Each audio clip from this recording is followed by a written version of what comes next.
How are you this morning, I Bishop? am well. Good to see you. I got a story to tell you, Okay. okay? I just mentioned about Elizabeth helping me with my literacy. And one of the things that I've always struggled with, one of my insecurities in life has always been around whether or not I could write and whether or not I could speak, and I always had to deal with the demon inside of me about that. And so I've been a little bit insecure about some things. And I've had a longing in my heart for a long time.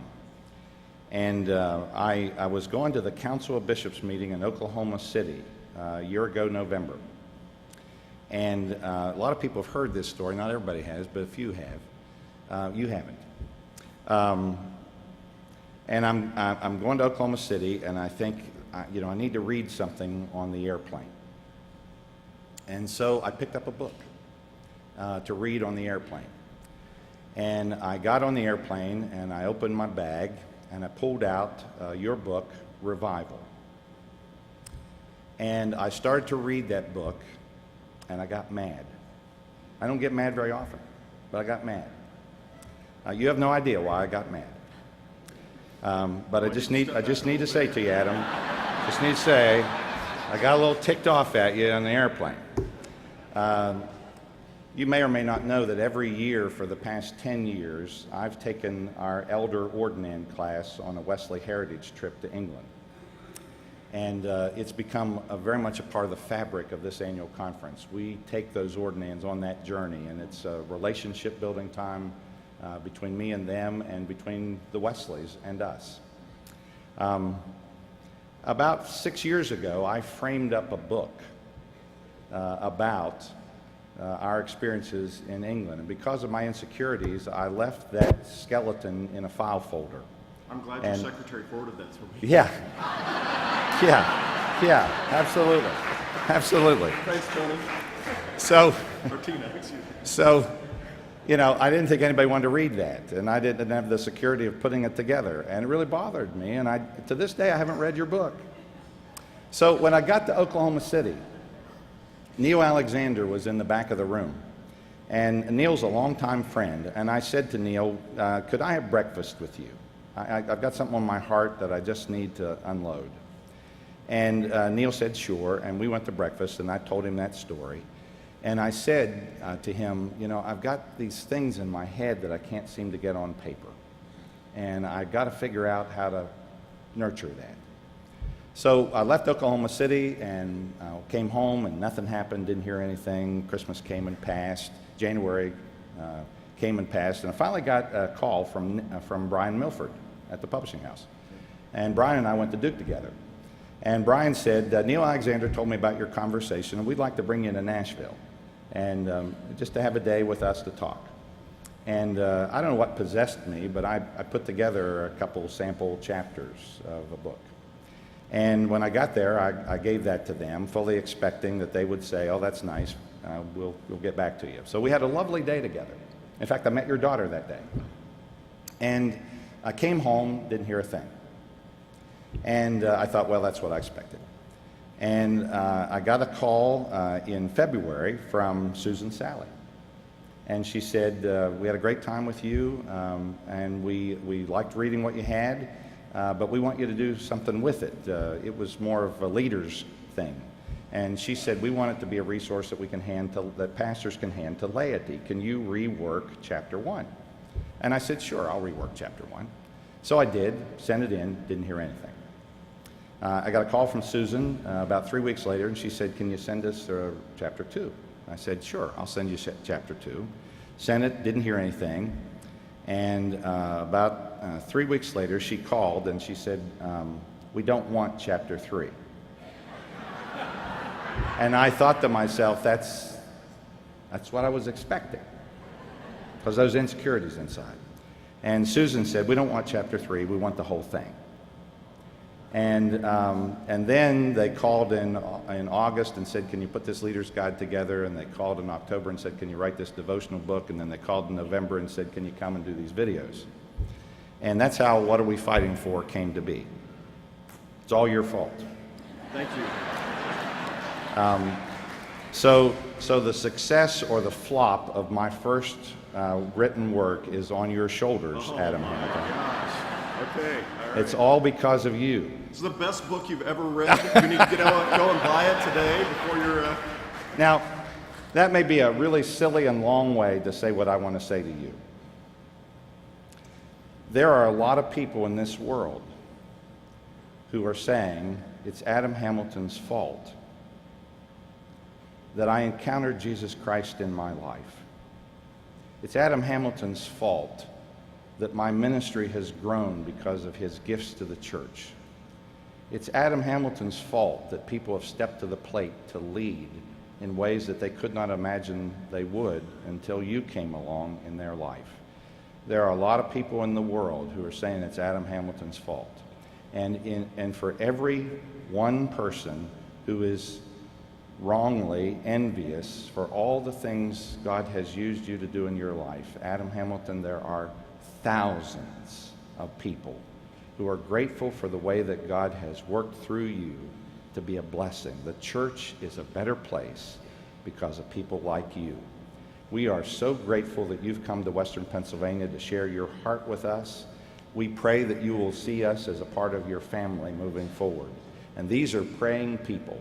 And when they say we're praying for you, they mean it. They put it down on pieces of paper, they project it on screens, and they list it there forever, because in Western Pennsylvania, once you start something, you never stop it. So, like it or not, you're a part of us now. And because of you, we're better people this week. And so I want to thank you for taking the time to come to us, and I'd like for you to thank him for taking time to come our way.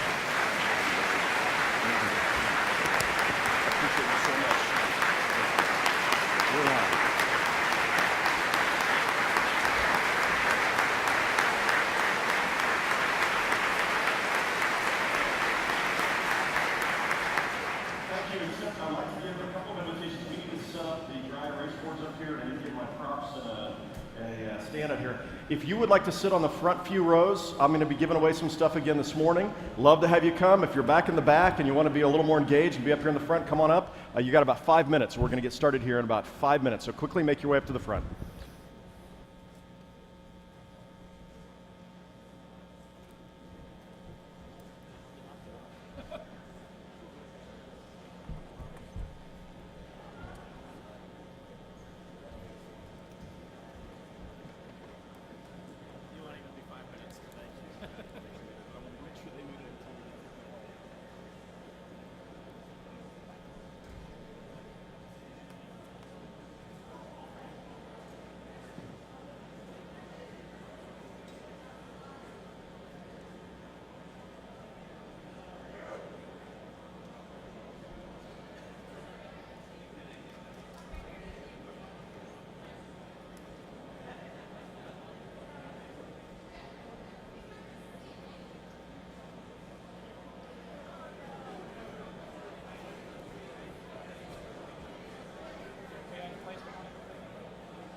All right.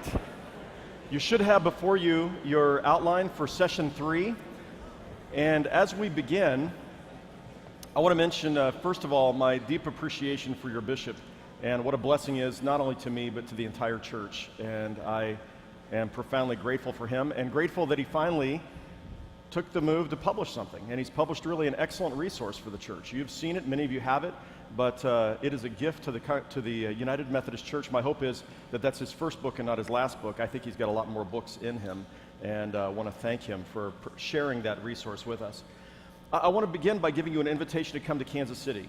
So every year in the fall, we offer Leadership Institute. It is the largest annual event for leadership training for United Methodists in the country. We've done this now for 14 years, and at Leadership Institute, there are about 2,000 pastors and church leaders from across the United States and around the world who show up in Kansas City, and they bring their teams. So a pastor will bring 3 or 4 key lay people or 3 or 4 staff with them, and we have 3 or 4 plenary sessions that are like this, and then we have 80 different workshops, and you have a chance to go in, and we just try to open up the doors of the place, open up the hood, and allow you to take out anything that's useful for you. And our goal at that is that you come back with, again, 5 really great ideas and 5 translatable principles that will be at work that are translatable to your church setting. You should have received this insert in your packet when you registered, and I'd love for you to just take it out if you can. And I want you to notice there are pre-institute events that go on, and then there are the actual events that are taking place. It lists some of the great guest speakers who are going to be a part of this. And so on one side is Leadership Institute, on the other side is Young Preachers Festival. This summer we have an event going on in July for young preachers. That is, high school students can attend, college students, seminary students, and young pastors, and we talk about the art of preaching at that event. So one side is our Young Preachers Festival, the other side, September 28th, 29th, and 30th is our Leadership Institute. In February, I was in Egypt, and I was retracing the story of Moses. I had a film crew with me, and I was retracing that story for a couple of reasons. One was for a sermon series that I'm preaching this fall, and one was for a small group video in which we were filming 10-minute small group segments for a study that will come out sometime next May. And the other was for Leadership Institute, and looking to see what lessons can we learn from Moses and the children of Israel that help us in leadership now. We prepared a little video promo that's going to be sent out virally in a few weeks, but I wanted you to have a chance to see it. This is for our Leadership Institute. Take a look.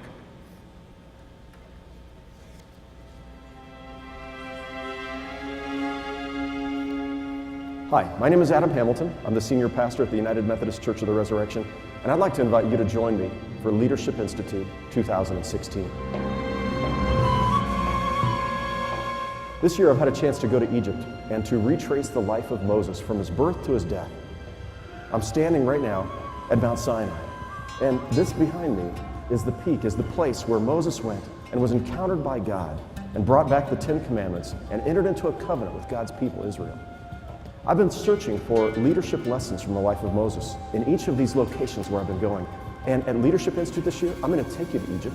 I'm going to help you see and help us together explore the lessons on leadership we learned from Moses, that we might be more effective leaders for God in our local churches.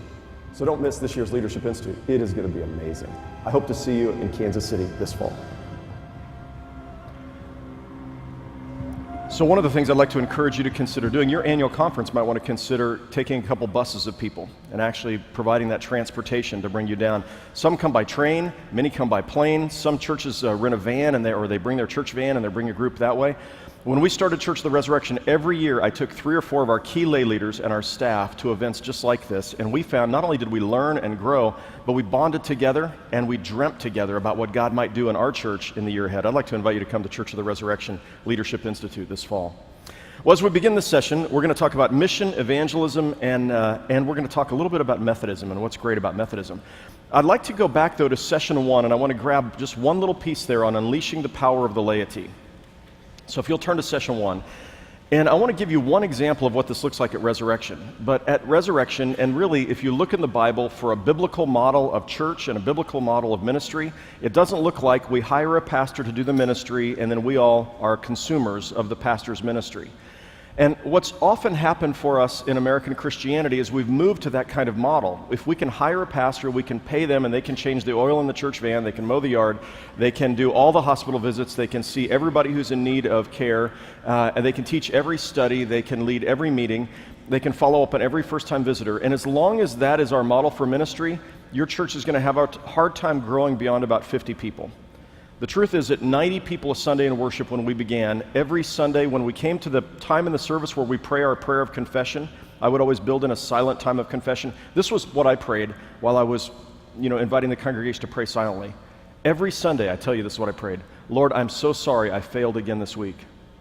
I'm sorry that I didn't get to visit all the people who needed to visit. I'm sorry that I didn't get a chance to go and call upon all of these people. I'm sorry that I wasn't out doing these things, because there was no way that as a pastor of a congregation of 90 people, I could do everything and do it all well. And so part of what I'd like for you to think about as lay people and as clergy is, how do we unleash the power of the laity? How do we regain a biblical model of what it means to be the church? You see, Paul would go in and start a church, and when he'd start this church, he might be there, say in Corinth or Ephesus. He was there for over a year in both of those places, but in most places he was there for a few weeks, and then he would go on to the next place and he would start a church. Now, when he left that church, he said, now some of you have gifts to be pastors, and some of you have gifts to be prophets, and some of you to be teachers, and some of you to be administrators. And so within a matter of 2 or 3 weeks, the Apostle Paul said, the Holy Spirit has gifted you. Now you do this, and you do that, and you do that, and none of them had been to seminary. They hadn't even been to local pastor's licensing school. And he still set them aside to do the work of the ministry, because it was the Holy Spirit who equips people, and everybody is called to be in ministry. You know that some of us have the title of pastor, but all of us are called to be ministers.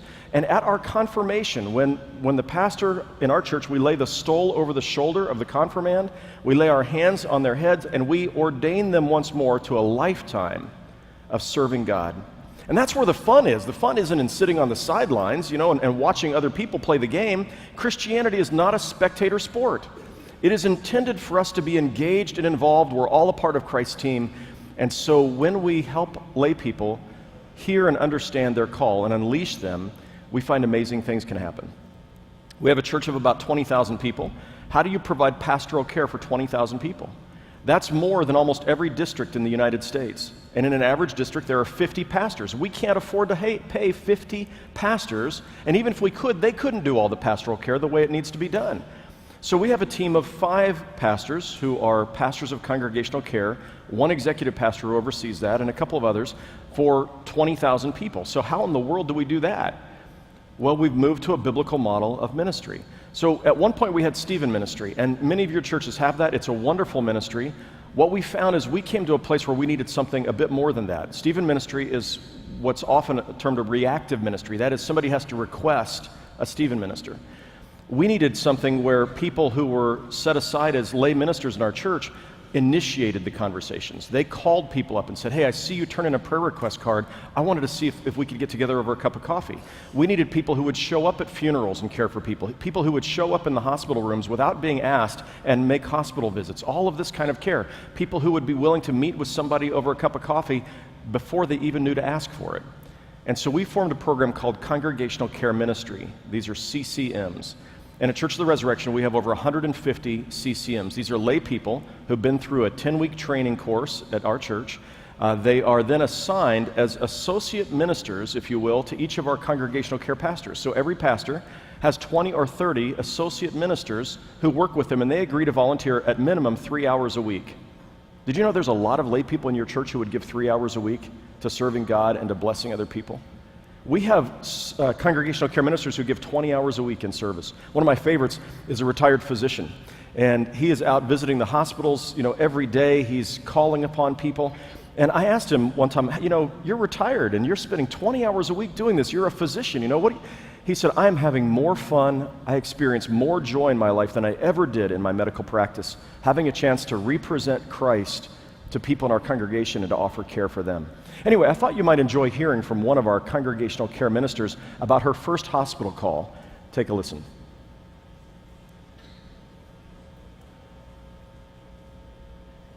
I made my first hospital visit, and I remember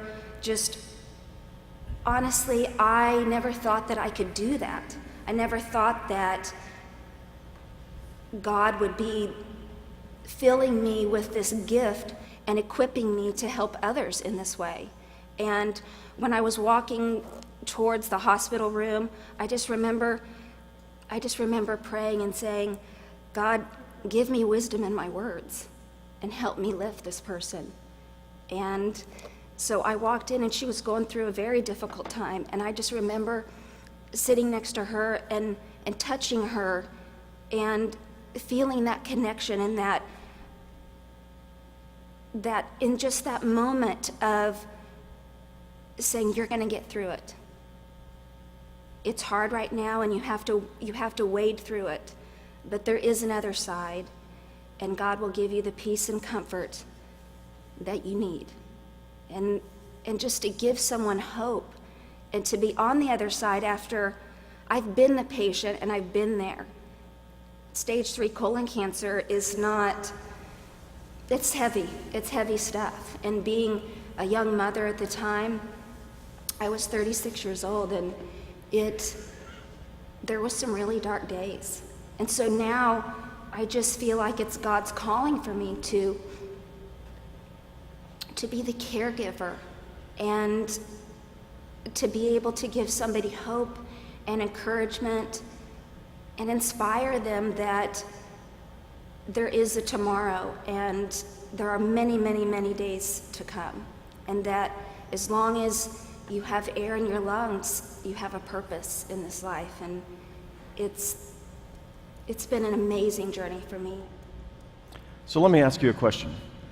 We have somebody who has cancer, they've been diagnosed with colon cancer or some other form of cancer, and they're in the hospital. Who is going to be a more effective hospital call for them, me or Jennifer? There's no question about it. I've not had cancer yet.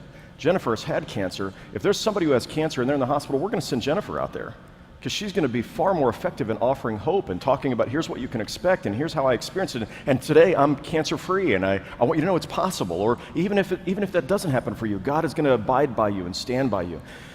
In every one of your congregations, a congregation of 15 people, there are at least 2 or 3 people who, if you help them, would answer the call to this ministry and would feel like this was the most fulfilling thing they ever did in their life. But as long as you're willing to do all the hospital calls yourself, Pastor, you are not helping them experience God's call and God's ministry, and you are in some ways keeping that ministry to yourself and keeping you from being able to do other things that you need to be able to do. Our pastors call in the hospitals, but our CCMs are there every day visiting people. In a church of 50 people, there's got to be 5. In a church of 100 people, there's got to be 10 who would come alongside you as associate ministers and who would be sharing the work of the ministry, and they would find themselves blessed. I want to encourage you to unleash the power of the laity. At our Leadership Institute, you can take sessions to find out more about this. Twice a year we offer training on this, and there are hundreds of churches across the United States who have adopted this model for congregational care and have done so with great success. We'd love to invite you to go to our website at cor.org, and there you can research, just search for congregational care ministry, and you'll find out more about it when the next training session is coming up. All right, so unleashing the power of the laity is critical if the church is going to be vital, healthy, and alive. Now I want to shift gears to our session that we have here, session 3. And when we started Church of the Resurrection, there were 3 questions. During that first summer, there were 3 questions that I had to wrestle with. And by the way, when we started the church, the training that the Board of Global Ministries offered and the Board of Discipleship offered was in Pittsburgh, Pennsylvania. So we came here in the summer of 1990 and had a chance to learn about how to do church. And went back to our local church and started the whole thing. But that first summer, I remember, there were 30 other churches that were starting in our community. They had started over the previous 3 or 4 years. I had thought we were going to be the only one. I thought, wow, look at this, all these rooftops, and there's no other church. And then I went to find out, whether the schools were available. Suddenly I found there were lots of other churches there. I found I had to wrestle with 3 questions, and I spent 2 months wrestling with these questions. This would be a good 3-part sermon series. This would be a good study in your small groups or in your church council in a planning retreat. And here are the 3 questions that I think every church needs to be able to answer, and every pastor and lay leader needs to be able to grasp hold of. The first is, why do people need Jesus Christ? Why do people need Jesus Christ? I ask that question of a lot of folks, and they often say, gosh, that's a really good question. I don't know, I need to think about that a little bit. And that's understandable. Sometimes we can't see the forest for the trees. We're so involved in our faith, we don't really think about what's the need here. But I'm going to suggest to you that Jesus Christ is God's answer to the human condition. That the pain and the brokenness in this world, God's plan in order to address that was to send Jesus Christ, who walked among us to show us what it means to be human, to show us the way, the truth, and the life, to help us understand who God is and who we are and what's wrong with us and how God wants to fix it. And then what God calls us to be about and to do. Jesus is God's word to the human race. So Jesus isn't a nice to have, like it'd be kind of a nice little option to have in your life, no, Jesus is the cure. He is the answer. And so part of what I've found over the last 26 years of being pastor at Resurrection is the longer I'm a pastor, the more convinced I am that Jesus is that answer to the human condition. So I look at the problems that plague our world. Today, 20,000 plus children die will die of starvation or malnutrition-related diseases. Is that because we don't have enough food on our planet? No, it's because the reason why this happens is because there's something in us that inhibits us from sharing. We have enough food, so when we talk about this, has God provided a planet that can feed all of them? Yes. The problem is in distribution, and who's responsible for distribution? We are. So how is it that you change things so that people decide, you know what, it's not so much about how much can I have, but how much can I give? Well, that fundamental reorientation can't happen by the federal government passing a law. As important as the government role is in these things, it has to happen when people's hearts are changed. And so when I think about divorce and the many divorces that I've seen, you know, some of those were places where people shouldn't have gotten married to begin with, and there's been such pain and brokenness, it's hard to see how that could be turned around. But so many times the problem really has to do with some fundamental heart issues in our lives. And one partner or the other who hasn't learned how to love properly or hasn't learned how to give properly or whatever it might be, those are spiritual issues that God seeks to address in our hearts and lives. When I think about where do we find hope in the face of hopelessness and despair, where do we find redemption, where do we find a sense that we are loved unconditionally, all of these things are a part of the message of Christ that's conveyed in his life, death, and resurrection. Our lives are different because we've chosen to trust in Christ. So I had to figure that out. I had to be able to say, okay, what is different in my life because I'm a Christian? How is my life different? And what I share with our congregation is, you know, I grew up in a home, my mom was married and divorced 5 times. We moved 8 times in 12 years through elementary school, middle school, and high school. My father was an alcoholic, my stepfather was an alcoholic, my grandfather was an alcoholic, my great-grandfather was likely an alcoholic. And so in my own life, part of what I found when I became a Christian is I found a father figure who loved me in a way that I hadn't experienced in other places. I found a love that would not let me go. I found a different way of thinking about life, what my life was about. And what I tell our congregation members is, I know I'm a better father because I'm a follower of Jesus Christ. I love my kids differently because of my faith. I'm a better husband because I'm a follower of Jesus Christ. Levon and I got married at 17 and 18. It was a week after high school graduation. You know, it was ridiculous. Why did we get married so young? Because we were in a little Pentecostal church and the pastor said Jesus was coming back at any moment. And there was one thing I wanted to experience before Jesus came back, and it went along with getting married. And wasn't the only reason we got married, but certainly that was one piece of it. And you know, we thought we better hurry up and, you know, get on with our lives because he's coming back at any time. You know, every week the benediction in church, if I don't see you next week, I'll see you in the clouds. I mean, that was a sort of sense of urgency of Jesus coming back. But you know, after 34 years of marriage, last Sunday, June 5th, was our 34th wedding anniversary. I can tell you, we've grown apart at various times. We've fallen in and out of love with each other. The one thing that has drawn us back together is the fact that we both are striving to follow Jesus Christ. Every night every morning I get on my knees and I thank God for my wife. Every night before I go to bed, I pray. And the last thing I do after I pray through the rest of my day is I stop and I listen to my wife breathe. And I say, Jesus, thank you so much for Levon. Help me to love her well. Help me to be faithful to her and to bless her and to be the husband she needs me to be.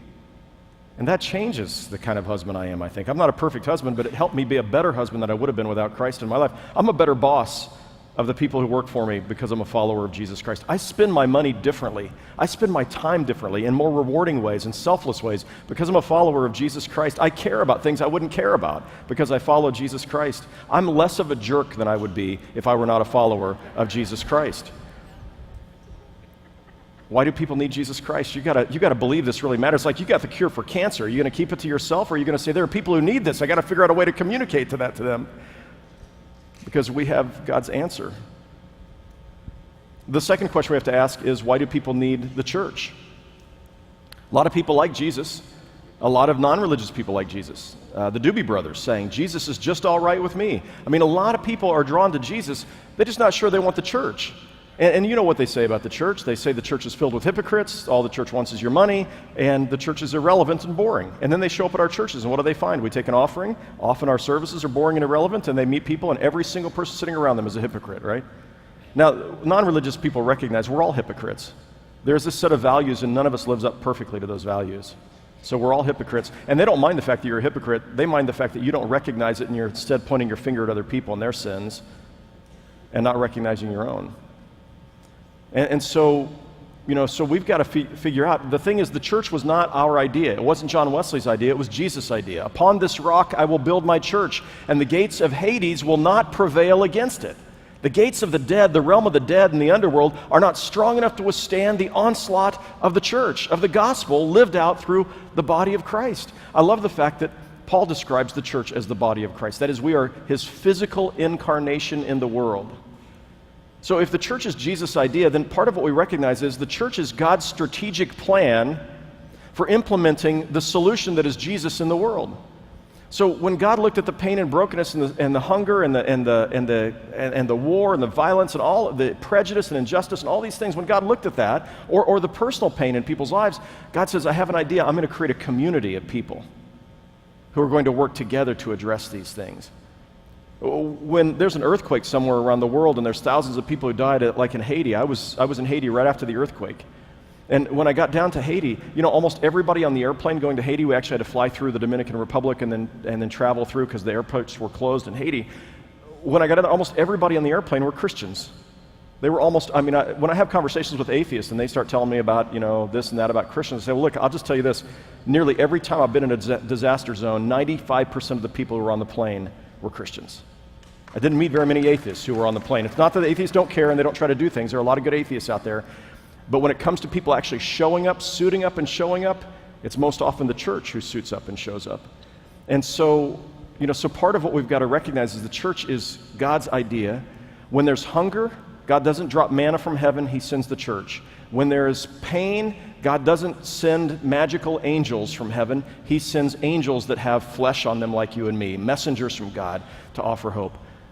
And so when you come to understand how important the church is for God's objective of addressing the pain and the brokenness of the world, and for us being a hospital, not a nice-to-have sort of country club, but instead we are a hospital for sinners, as you know. We are the instruments of God in healing a broken world. Suddenly you see there's an urgency to the church. The church matters. And then finally we have to ask this question, okay, so I believe that there's a need for the church, but why is there a need for our particular church? Why do people need our church? I had to answer that question when there were 30 other churches in the community. Why start another one? We're ecumenical as United Methodists. We have a Catholic spirit. And so why spend the time to start another church when there's already 30 others? And that's where you got to figure out, so what is it about being United Methodist that's important? Not that makes us better than anybody else, but maybe is an approach to the gospel that other people aren't going to hear. So we talked a little bit about this yesterday when we talked about Arminianism versus Calvinism. Calvinism is one way of seeing the sovereignty of God, and God is in control of everything. And Calvin once said that there's not a thought that goes in the mind of the robber that wasn't first placed there by God, and somehow God wanted the robber to do what the robber was going to do, even though God would hold the robber accountable for it, and everything happens for a reason. But we as Christians say, wait a minute, no, things happen for a reason. It's because we do stupid things. And sometimes we hurt and we're broken and we need to be healed on the inside. In any case, we need to figure out what is our gospel. So that book that the bishop never got around to reading, that he should have written himself 6 years earlier, in which case I wouldn't have written it, is called Revival. And what I did is I went to England with a film crew and I took them on the same journey that the bishop has taken some of you on. And in the book, there's photographs of these various places. So I retraced John Wesley's life story as a way of getting at what did Wesley and those early Methodists believe. And then in each chapter I say, so what does that mean for us today? How are we still living this out today? And most people who read the book say, help me see that I really am deep down inside a Wesleyan. I really believe this stuff. This is how I see the world. And so, we've got to figure out what's beautiful about our particular church, though. Not just the United Methodist Church, but the congregation that we attend. So I mentioned to you yesterday the story of a woman who said, I wouldn't go to this pastor, I wouldn't go to this church if I were not, if I were not paid to be there. I was talking to another woman who joined our church, and I said, well, how'd you find out about our church? And she said, well, I asked my neighbor across the street. I just moved here to town, and I'm looking for a great church. Would you have a church you'd recommend? And she asked, what church do you attend? And her neighbor said, oh, you wouldn't like my church, but I hear really great things about the Church of the Resurrection.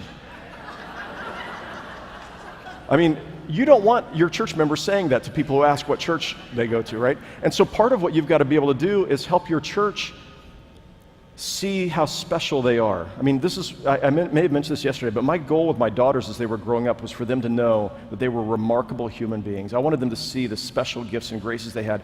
In the local church, that's part of our task as leaders, is to be able to say to the church, look, this is what I love about you. This is what's special about you. And sometimes you praise things, and they're just barely doing it. There was just one little thing they did well, but you praise that, and it makes them want to do more of that thing. This is how it works with my wife. She sort of trains me like a puppy.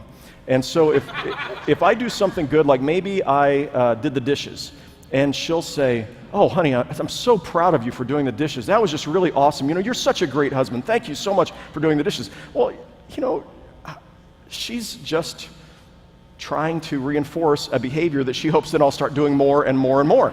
And this is part of what we have to do in the church, is we start looking for what is special about this church I'm serving. When we started Church of the Resurrection, we had no building, no programs, no ministries. So here's what was special was, we don't have any of those things, but we're willing to dream. Come dream with us, and we're going to dream God-sized dreams and see what happens in the future. And we won't tell you, if you have an idea for ministry, we won't say, well, we've never done it that way before. We've never done it any way before, so come and share your dreams with us. And so that's what we had to sell, was we had a dream, a vision. We were small, but we were willing to dream big dreams. And today we're the largest church in Kansas City, twice the size of the next largest church. And the number one reason why people don't want to visit Church of the Resurrection? Because it's too big. Like, they're nervous and afraid about it being too big. So I have to convince our people, hey, it's really great to be a part of a big church. Here's all the awesome things about it. It doesn't make us better than anybody, but here's all the reasons why you should want to invite your friends to church, because it's just awesome. And here's the cool stuff about being a part of a big church. And we tell people, if you don't like being a part of a big church, you're going to hate heaven. And so...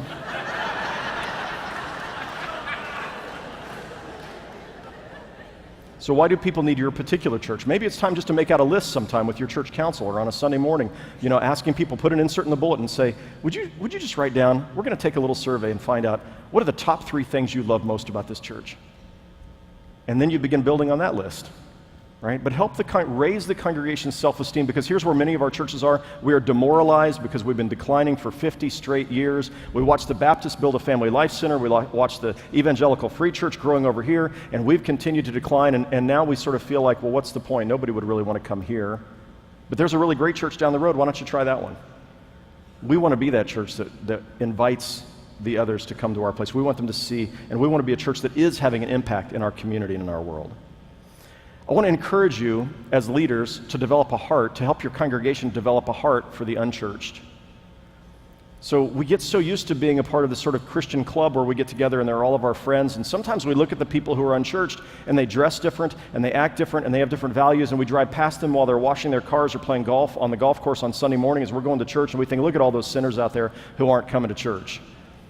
But that's not really how Jesus approached non-religious and nominally religious people. He met them where they were, and he had compassion on them. Now, one of the passages of Scripture that I think probably affected Jesus and was behind much of his ministry is found in Ezekiel chapter 34, and I want to read it to you.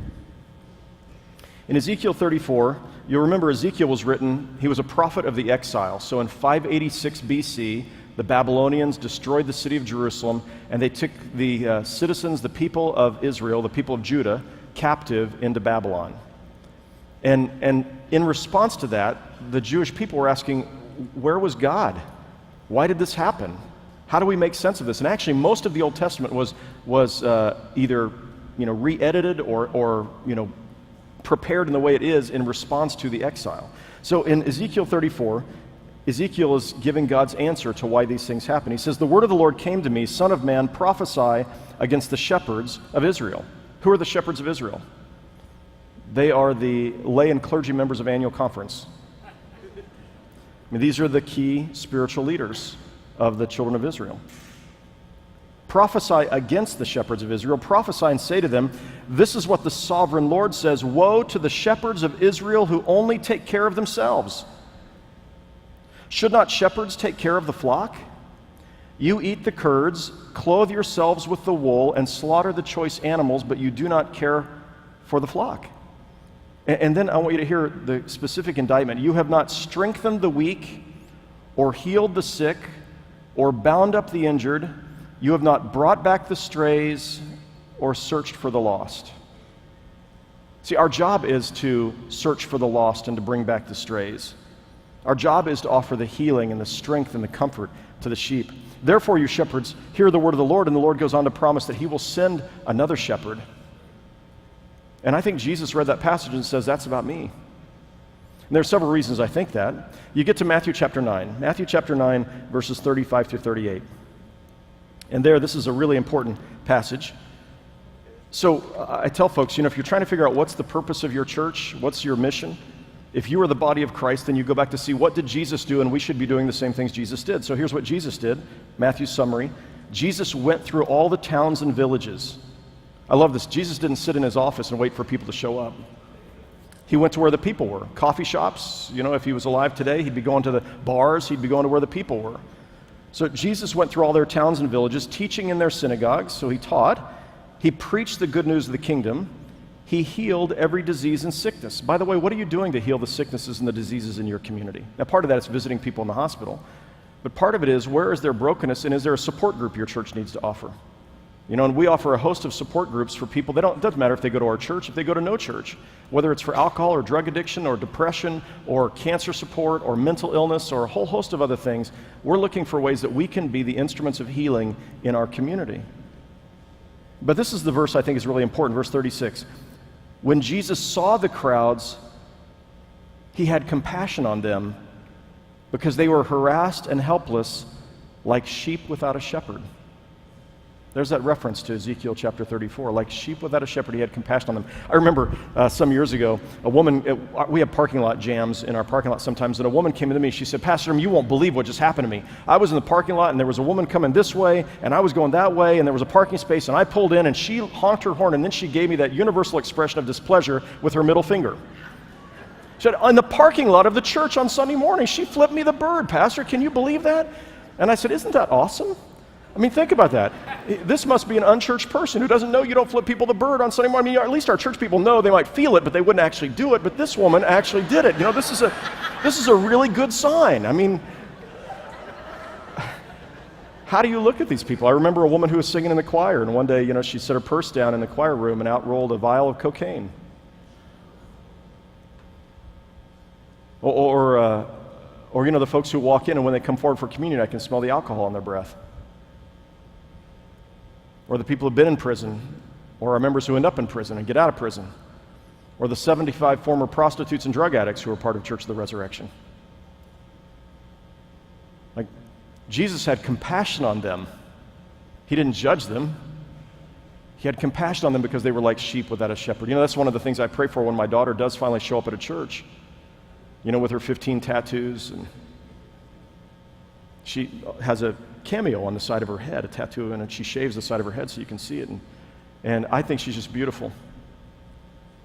But I hope and pray that when she shows up at a Methodist church, that people look at her and they see her as beautiful and not wonder why this kid has all these tattoos and has shaved the right side of her head. How do you look at people in your community who are non-religious and nominally religious? Jesus looked at them with compassion because they were like sheep without a shepherd. Here's the last verse in that passage.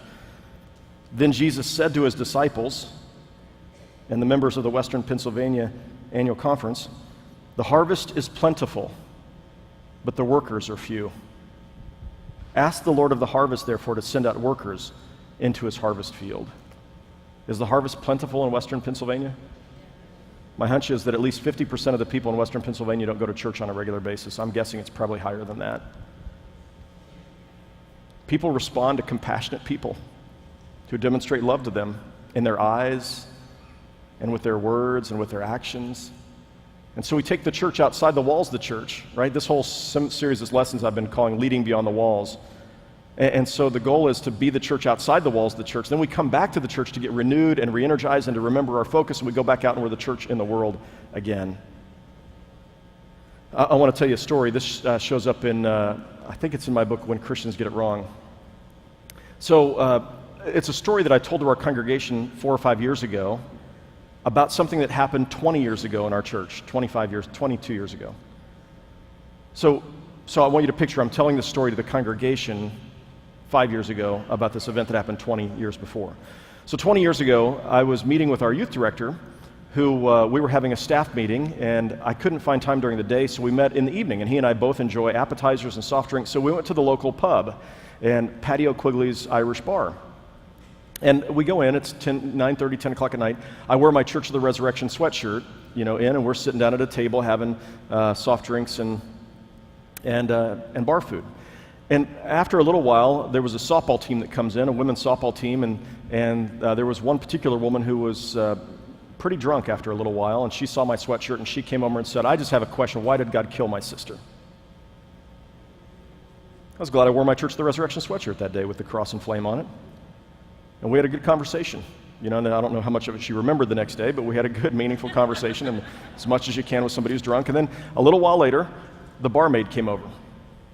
And she said, "I see your shirt. Is that the church that's down the street?" And I said, "Yeah, they're down at 137th and Row." And she said, "So do you go to church there?" And I said, "Yeah, I go to church there. He does too. We're both a part of the congregation." I didn't tell her I was a pastor. We're just both a part of the congregation. She said, "Do you think they would accept somebody like me?" I said, "What do you mean?" She said, "Well, I work in a bar." And I said, "I know the congregation really well. They started that church for people like you. You would be so welcome at the Church of the Resurrection." She said, "Well, I'm in the middle of getting a divorce. Would they accept a divorced woman who works as a barmaid?" I said, "Look at me." And I always read people's name tags and try to call them by name. "Eileen, let me tell you, there are plenty of divorced people in that congregation. They would welcome you with open arms." She said, "Well, I have a little boy. He's 4 years old. Do you think they'd welcome a single mom who's divorced, who works as a barmaid?" I said, "Eileen, they would welcome your son. They would welcome you. They would love you. I know that about this church." She said, "Well, there's one more thing." She said, "For the last 10 years, I've been a pagan witch, practicing Wicca. And it's not working for me. Do you think that church would welcome a barmaid, recently divorced, single mom who spent the last 10 years as a pagan witch?" And I said, "Eileen, here's the times of worship on Sunday. They're going to welcome you with open arms. They will love you, and they will love your son. Please come to church this Sunday." And Sunday she showed up. I watched as we were in our Wesley Chapel, was where we worshiped at the time, our smallest chapel, and I watched as she walked in with her little boy holding his hand as they walked down the row, and she looked up and saw me in the robe, and she was quite surprised to see me standing up there in front of the church. And Eileen began attending the church, and one day she came in to meet with one of our associate pastors, met with Rob Winger, and she had a black garbage bag with her. This was like months after she'd started coming, and in this black garbage bag, she said to Pastor Rob, she said, "Rob, you and Pastor Adam better be telling me the truth about Jesus. Because in this garbage bag is my life for the last 10 years. And inside there were costumes and books of incantations and a dagger and all kinds of other stuff, paraphernalia from her life." And she said, "I'm giving up my friends. They're not going to be my friend anymore. And I'm giving up this for the last 10 years to follow Jesus. You guys better be telling me the truth about this Jesus guy." Now I've lost track of her. She moved away a long time ago. But 5 years ago when I was preaching the sermon, I said, "Here's the question I need to ask you." That was 20 years ago, and you're a very different congregation today. We were smaller then, and you're much bigger now, and I just need to ask you this. Are you still the kind of church that's going to welcome a single mom, barmaid, recently divorced woman who's leaving Wicca? Are you still that kind of church that will welcome her with open arms without judgment and just embrace her? Because I need to tell you something, Church of the Resurrection, and I mean this. I'm not kidding around. I mean it with every fiber of my being. If you're not that kind of church anymore, I don't want to be your pastor anymore. And you could hear people start to cry in the room. And what was happening was the congregation wanted to live up to their pastor's expectations of being the kind of church that would welcome and embrace people who walked in the doors of the church who were the non-religious and nominally religious people that Jesus came for. That comes with leadership. That comes with motivating and inspiring people, with telling stories, with helping them to get it. Would to God, what are there, 900 churches in your annual conference? Would to God that there were 900 mission stations across western Pennsylvania filled with people who say, "We exist for the people outside the walls of our church, and we're going to love them and welcome them."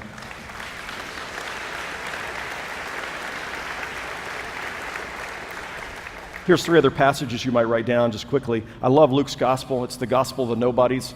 And in Luke chapter 7, we find a woman who's a prostitute who comes to weep at Jesus' feet while he's eating dinner at a Pharisee's house.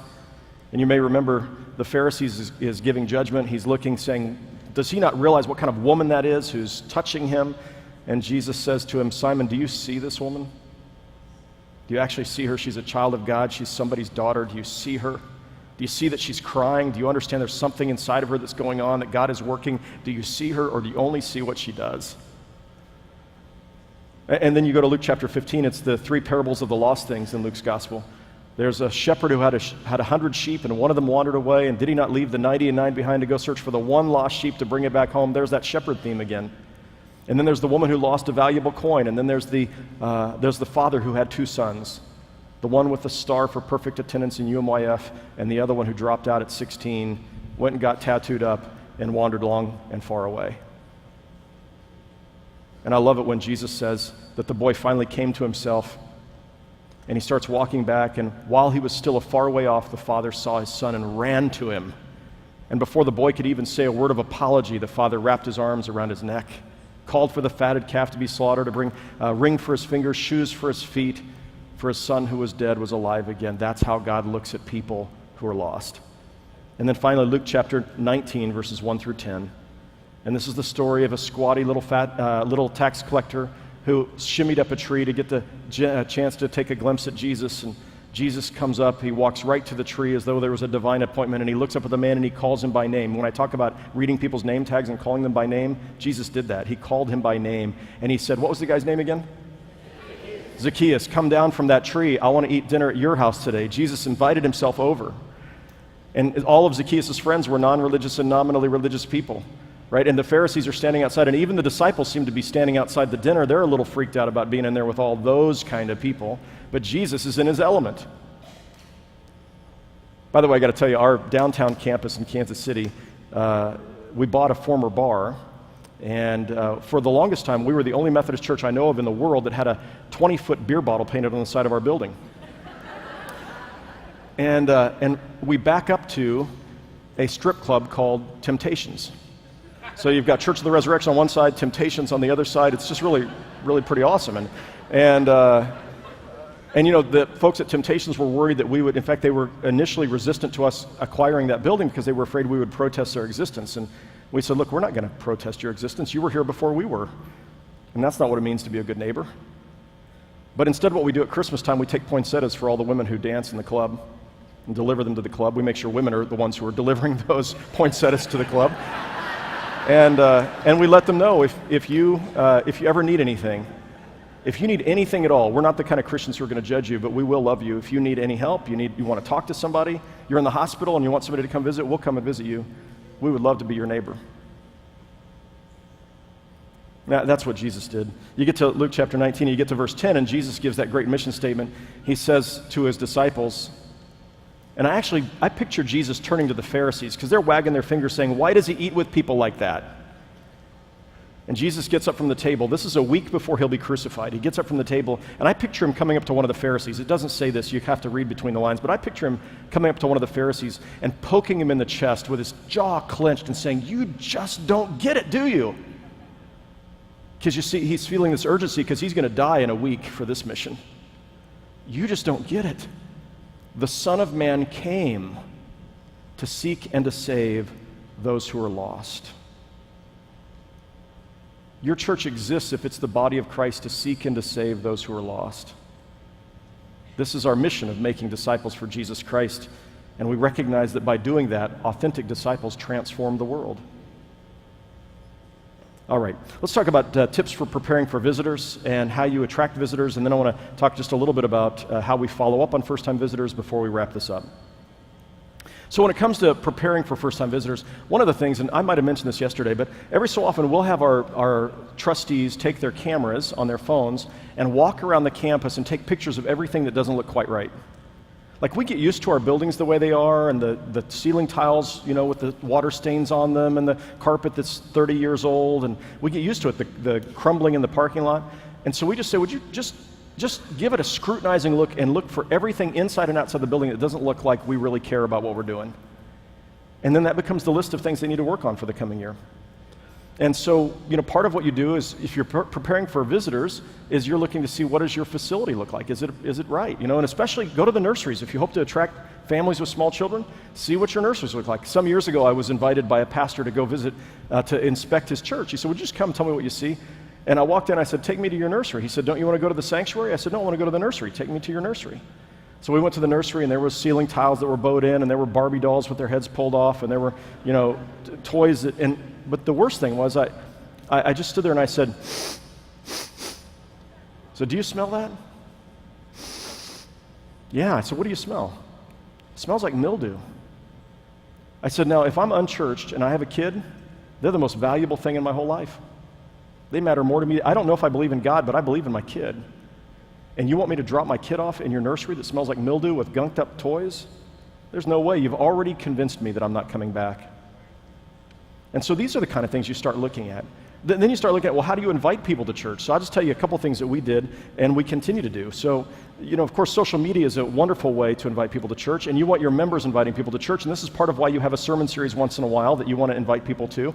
But Christmas and Easter are still the two times in our society where people think about going to church. So if they're going to think about going to church, we want them to think about coming to our church. So here's one of the examples of something we did. I know you can't see it, but I'll just read it to you. It's a little 8.5 by 11 sheet of paper, that nice piece of paper. I designed this on my computer, my laser printer. We printed it in 2 colors at a local print shop. This was back in 1991. And what it says on the front is, we have the gift your children will never outgrow. And you open it up, and there's an invitation to candlelight Christmas Eve service. And we're going to sing your favorite Christmas carols, it says. It gives the times. It's a very simple invitation. And then we would mail this to 10,000 households around the church. And it doesn't cost very much to do that. We set aside a certain percentage of our budget every year for evangelism from the beginning. My mom taught me when I was a kid, your pocketbook will tell you about your priorities. And so we said, let's set aside 10% of our budget every year to reaching people for Christ. Now, you might not be able to do that in year one. It's hard. Our budgets are tight as churches, but you might start with 2%. Isn't this what we tell people when it comes to going to tithing? Like, start with 2% and then gradually grow from that. So I would encourage you, see if there's not a way that you might begin to build in money into your budget for doing outreach in whatever forms are best in your community. But anyway, we would send these things out. We send out 3 or 4 mailers a year to the neighborhoods all around our church. But here's the thing. Those mailers, when they get out to people's homes, they're sort of plowing the ground, but they don't necessarily produce a harvest. What we then do is we include 2 of these in the bulletin the week before Christmas Eve for every one of our members, and we say, this is for you to share with a friend who doesn't go to church. Don't fold it up. Don't stick your chewing gum in it. Keep it really nice. Think about who you know who don't go to church, and would you pray first, God, use me to reach out to my friend, and then would you just say to your friend, hey, I'm going to this church down the street, and I want you to know it's really changed my life, and we have candlelight Christmas Eve coming up. It's going to be beautiful. Here's a little flyer about it. We'd love for you to sit by us if you'd like to come. And because you asked, there's a chance that they'll actually show up. So we give them tools. Here's another example of that. I mentioned the sermon series on why. This was the letter I sent to the congregation. Dear Resurrection family, a woman is told by her friends that her child's death must have been the will of God. She wants to know if this is true. A man who's been out of work for years wants to know why God hasn't answered his prayers for a job. A couple struggles to conceive a child and wonders why God is not allowing them to be parents. A man walks away from an accident, gives thanks to God for saving him. 4 others died in the accident. Their families want to know why God did not save their loved ones. Every one of us will wrestle with questions like these at some point in our lives. Ultimately, the answer to these questions is found in being clear about God's involvement in our world. Theologians speak of this as the doctrine of providence. Beginning the weekend of August 14th and 15th, we'll devote 3 weeks to making sense of God's will and God's work in our world. Each of us knows someone who really needs to hear these messages. I've enclosed 2 invitations for you to share with your friends, and these are tiny little invitations, almost the size of a business card. It says why on the front, and inside it describes in 2 paragraphs the sermon series and the topics of the sermons. And on the back is a map and worship times. I've included 2 invitations for you to share with your friends. I'd like to encourage you to be in worship for these important messages and to reach out to a friend who's wrestled with these questions and invite them to join you. So I'm telling our people, here's why you should invite a friend. Here's what's coming up. Here's a tool to help you invite your friends. And we mail that out to our church members. All of these are ways of helping your people be intentional. Every Sunday, I tell people, here's what we're doing next week, invite a friend. Every pastor's e-note, see you Sunday, invite a friend. This becomes a value that we lift up, invite a friend. Okay, Christmas Eve. Today we send out an invitation to our candlelight Christmas Eve services. And in Kansas City, we also run radio spots leading up to the candlelight Christmas Eve service. Last year for Christmas Eve, now on a normal Sunday, we'll have 10 to 11,000 people at all of our campuses combined. Most at Leawood, or 2/3 of those at Leawood. Christmas Eve last year, we had 33,000 people for worship. How do you have 33,000 people for worship in a sanctuary that seats 3,200 people? Well, you start having candlelight Christmas Eve services on Christmas Eve, Eve. So December 22nd, we had our first candlelight Christmas Eve service. Who comes to Christmas Eve on December 22nd? Same service, same candlelight, same sermon. The people who believe in the mission. The people who want to make sure there's room in the inn on Christmas Eve for the non-religious and nominally religious people. This is why being clear about your MVP matters, your mission, your vision, and your plan, right? Because it's those folks who believe in the mission who are going to give up their seats. What happens in a normal church is the pastor says, I need some of you to come to a different service. They say, I paid for these seats. My great-grandpa built this building. You're going to ask me not to come to the worship time that I want to come to? I love to tell people, hey, I'm not asking you, Jesus isn't asking you to move to Africa. He's just asking you to move to an earlier worship time. Would you do that for the sake of Jesus, for the mission of the church? So we start on that night. We have 3,000 or 4,000 people show up. Then on Christmas Eve, anyway, on December 23rd, we have 2 services. We pack out those 2 services. And then on Christmas Eve proper, we start at 1 in the afternoon, and that one's for families with small children and senior adults because the parking lot's easier to get in and out of. And then at 3 o'clock, this is another family service, and at 5 o'clock, this is where the choir and orchestra are, and 7 o'clock, choir and orchestra, 9 o'clock, choir and orchestra, 11 o'clock, our youth choir. And so we say to folks, we need you to not come at 5 or 7 o'clock because those are the prime times. Let people who don't know Jesus come at those times. And let's come at 1, 3, or 11 o'clock. And our people do that. And somehow there ends up being room in the inn for everybody. But again, it requires a sense of, okay, we're going to use Christmas Eve as the greatest outreach opportunity we have to reach non-religious and nominally religious people. And then at Christmas Eve, we announce a fishing expedition sermon series that we hope they'll want to come back for, and we include a flyer for it in the bulletin. All right, so I want to move from that to how we follow up on first-time visitors. But before we get there, I want to talk just a little bit about other ways of outreach besides worship. So worship is one of the big draws, but in addition to worship, it's programs that we offer.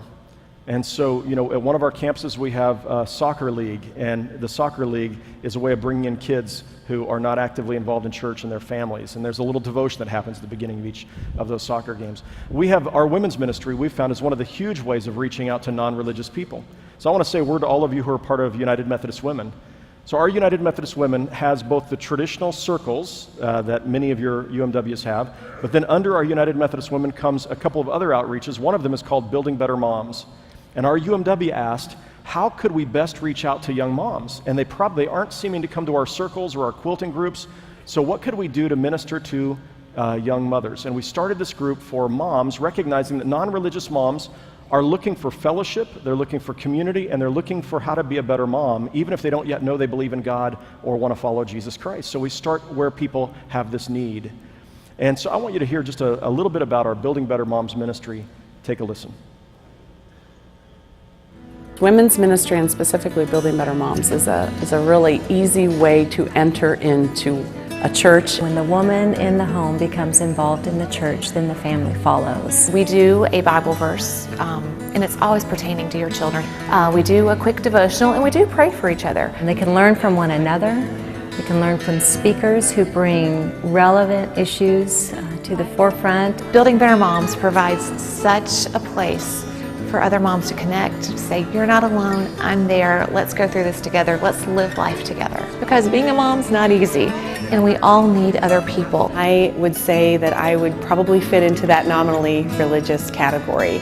We really didn't have a church home where we came from in Florida. The friendships that have evolved over 6 years have just been amazing. They've carried me through the best of times and the worst of times. Since I became a mom and since I got married, I realized how vital it is to have a thriving women's ministry. Once you connect moms with moms, and once you've connected them in ways that are spiritual, they're tied forever.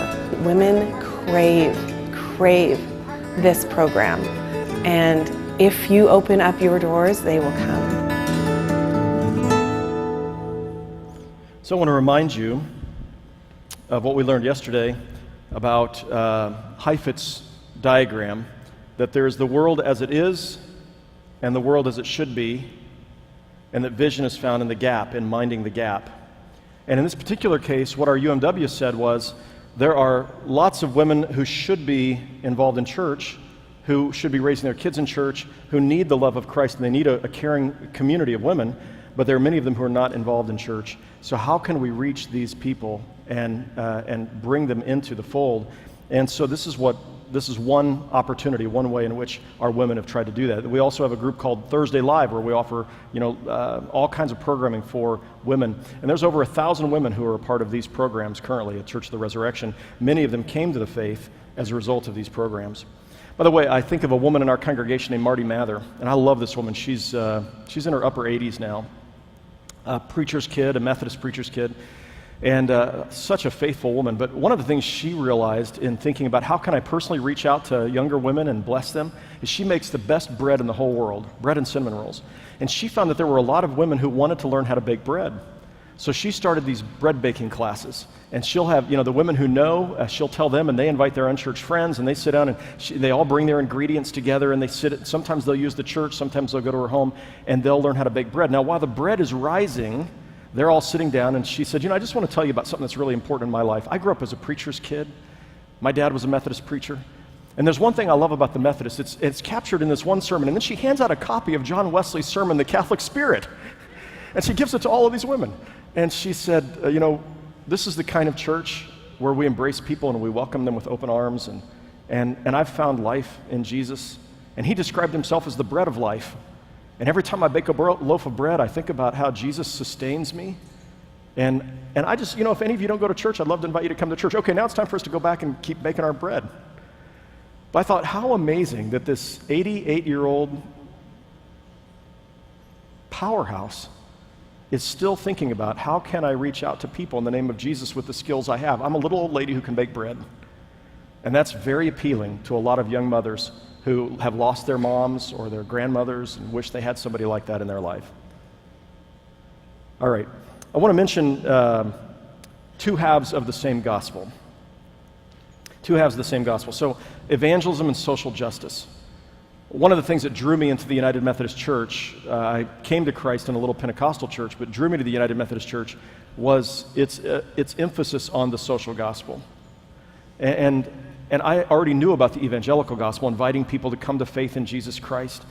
But the social gospel was something that was new to me. I had not heard about the fact that, and somehow I'd read the Bible, but I'd missed all those passages about what does the Lord require of you but to do justice and to practice loving kindness and to walk humbly with God. Or Matthew 25, is it 24, 25, the parable of the sheep and the goats, and Jesus saying at the last judgment that here's how it goes down. I'm going to look to see, did you do anything for people who are hungry or thirsty or sick or in prison or naked? And if you didn't, you have no part with me. And so when I think about this, what's interesting today, so some of you know Rick Warren's work. I appreciate Rick. Saddleback Church, he wrote The Purpose-Driven Life, and he wrote The Purpose-Driven Church, and it's a very fine book. And what's interesting about Rick is for a long time, Rick's a Southern Baptist pastor, but some years ago he went to Africa, and his heart was wrecked by being in Africa and recognizing that mission in the church was not just leading people to Jesus, but actually being God's hands to serve the world. And in that moment, he became a Methodist. He doesn't know it yet, but he became a Methodist. But he had a way, Saddleback had a way of talking about the process of Christian discipleship that I never really found that helpful, because I don't think the world works quite this linearly. But if it was helpful in the 80s and 90s, it's been turned on its head today. He used a baseball diamond. And he said, in the Christian life, you lead people to Jesus, that's like going to first base. And then you help them grow in their faith, that's like going to second base. Then you help them discover their spiritual gifts, that's going to third base. And then you send them out in mission to the world. And again, for many years, that was telling other people about Jesus. Now it's more holistic. First base, lead them to Jesus. Second, grow in their faith. Third, help them discover their spiritual gifts. Fourth, send them out in mission to the world.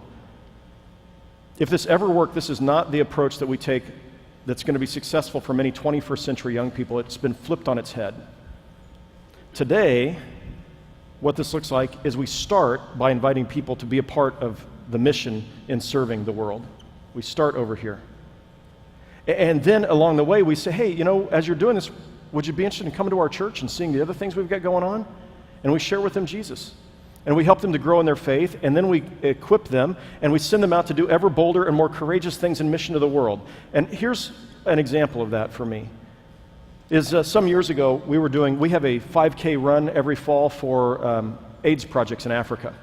And so we advertise this at all the running stores and with all the track and cross-country teams in the area. And we have awards and prizes. And you can sign up for $25, and we have sponsors, but you can also get sponsors yourself and raise money for these projects.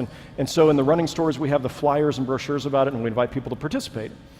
And we raise, $20,000 or $30,000 every year, maybe more than that, for these projects. So several years ago, a woman who won we have an award for who raises the most sponsorships. And this woman raised, $1,000 or $2,000, and she was the leading fundraiser in this event. And so I went up to her and I said, gosh, thank you so much. We're so proud of you and what you did. And you're offering, what you've raised from your friends is going to make a real impact. I said, how long have you been coming to the church?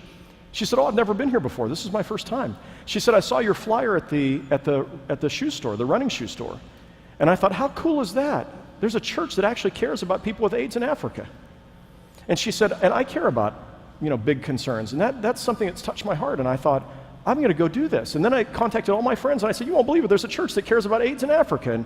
And they're doing this run. And would you sponsor me for, $1 for every kilometer? And she raised over $1,000 for our mission projects. And that became her first exposure to who we are as a congregation.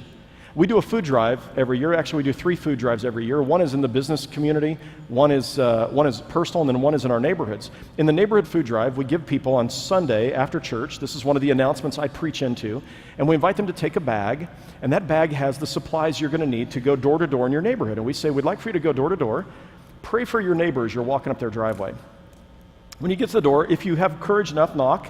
If you don't, just leave the flyer in the bag on the door. The flyer says, I'm with Church of the Resurrection. I live I live in your neighborhood. We're collecting food for area food pantries in Kansas City. If you'd like to participate, here are the kinds of items we need. Here's a bag. If you'll leave it on your door next Saturday morning between 9 and 10, I'll be back to pick it up. So you can just tie that to the door and not say anything, but we hope that you'll actually go up and talk to the people. So if you knock on the door, and I do this myself, I go to all my neighbors and I say, hi, good to see you, how are you? And they all know who I am. And so, our church is doing this food drive, and would you like to help? And, I've got neighbors who are totally unchurched, and they're like, yeah, of course, we want to help, that's awesome, yeah. And I give them the flyer, and I say, it's all going to area food pantries. This is a really important part of what our church is about. And what we find is that non-religious people are interested in doing the things that the church is doing, but it also says to them that this is a church that cares about the community. Christmas Eve, we learned this from Mike Slaughter, a friend of mine in Ohio. Some of you know him. And Mike, years ago, began giving away the Christmas Eve offering to projects benefiting poverty projects, especially wells and schools in Africa. And Mike and I are a little competitive, and I said, well, gosh, if Mike can do that, we can do that. And so I went to our congregation. I said, I'd like for us to give away the entire Christmas Eve offering. I think this is a really good idea.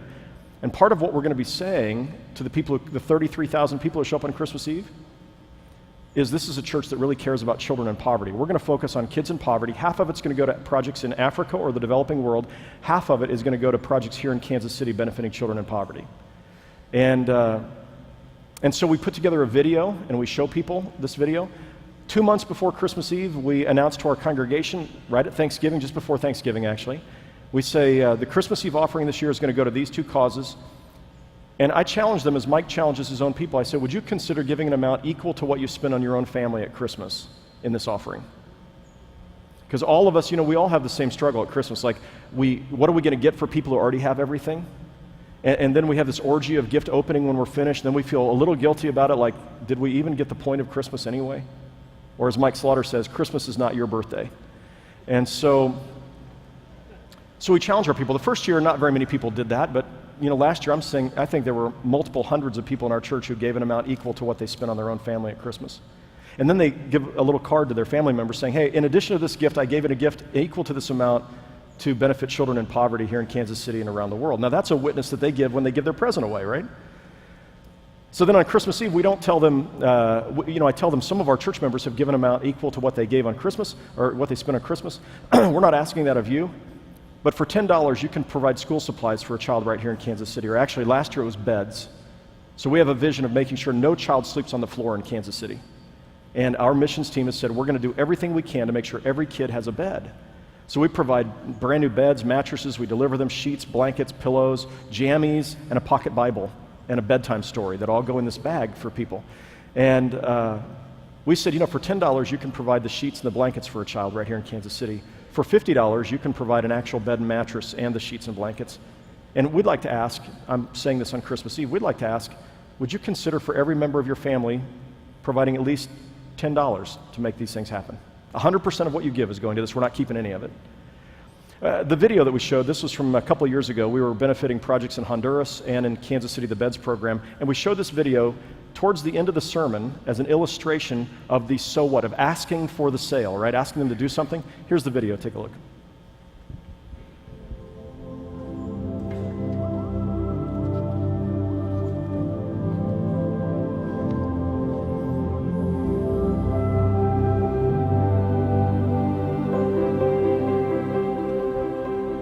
In 1998, Hurricane Mitch slammed into the Central American country of Honduras, leaving 20% of its population homeless.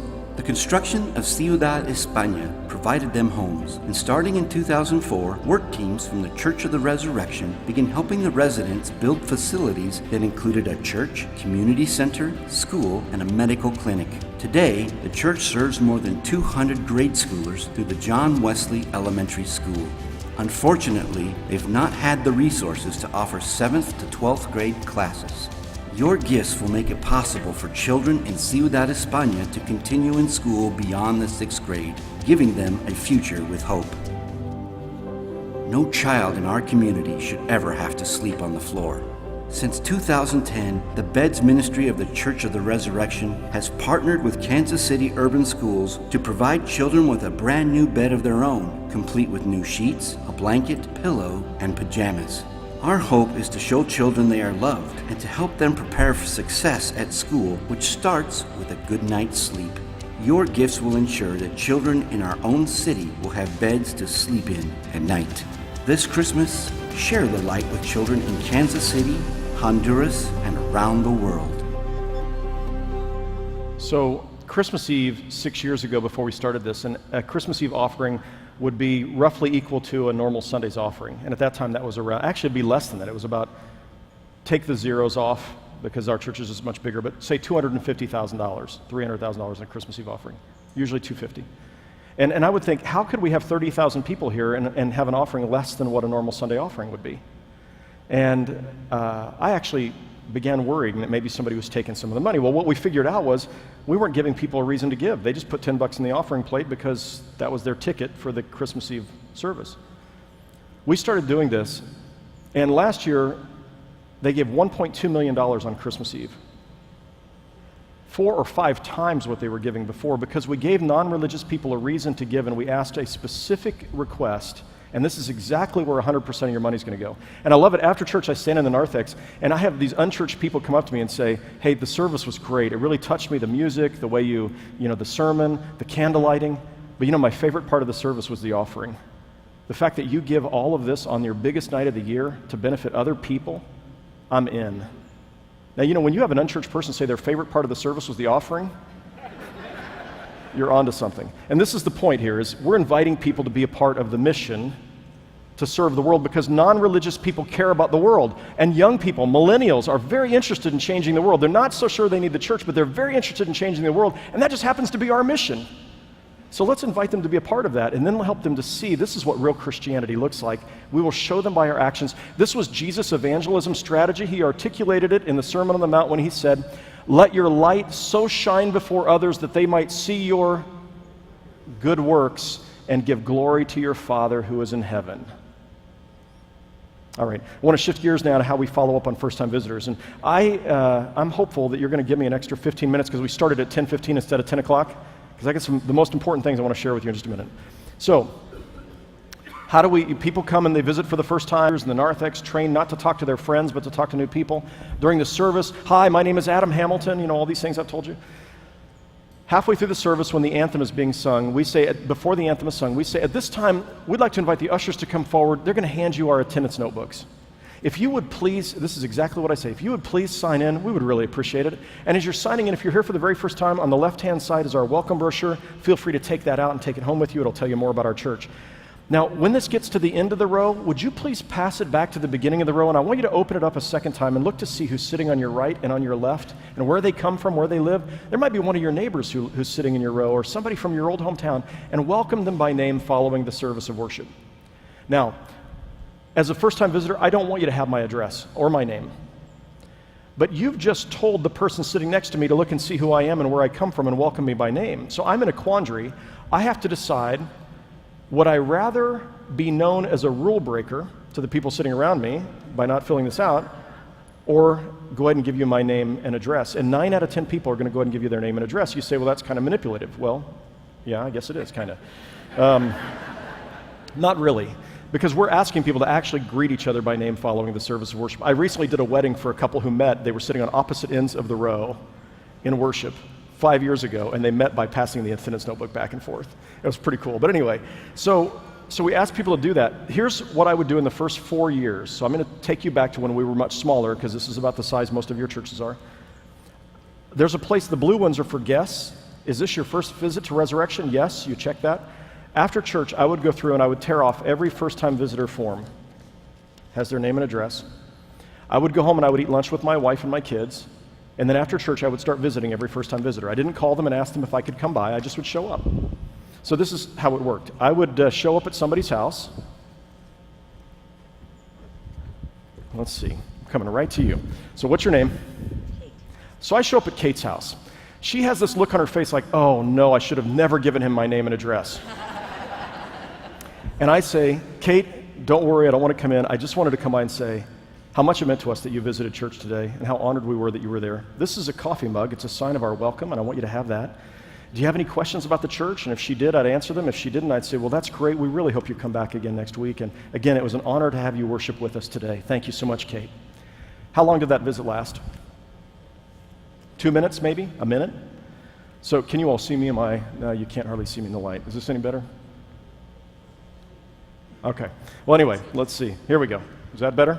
A little bit? Okay. I know you can see me. I don't know if they can. Okay. So that visit took 2 minutes. If on an average Sunday we would have 2 to 3 visitors in the first few years. Let's say you just have 2 first-time families a month. Let's say you have 1 first-time family a month.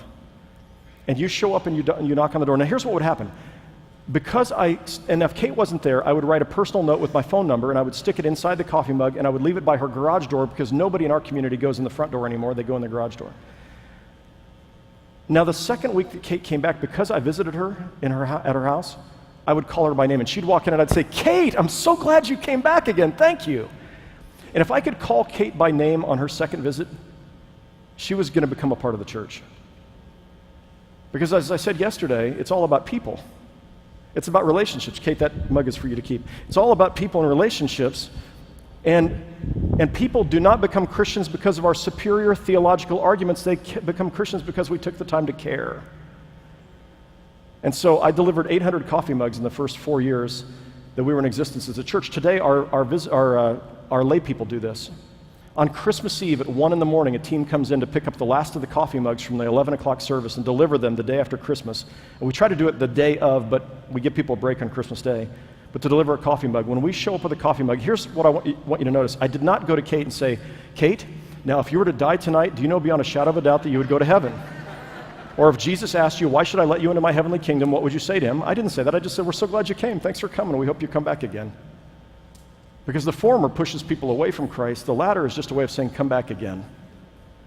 And when they come back again and again and again, they begin to experience the love of Christ. They hear the gospel.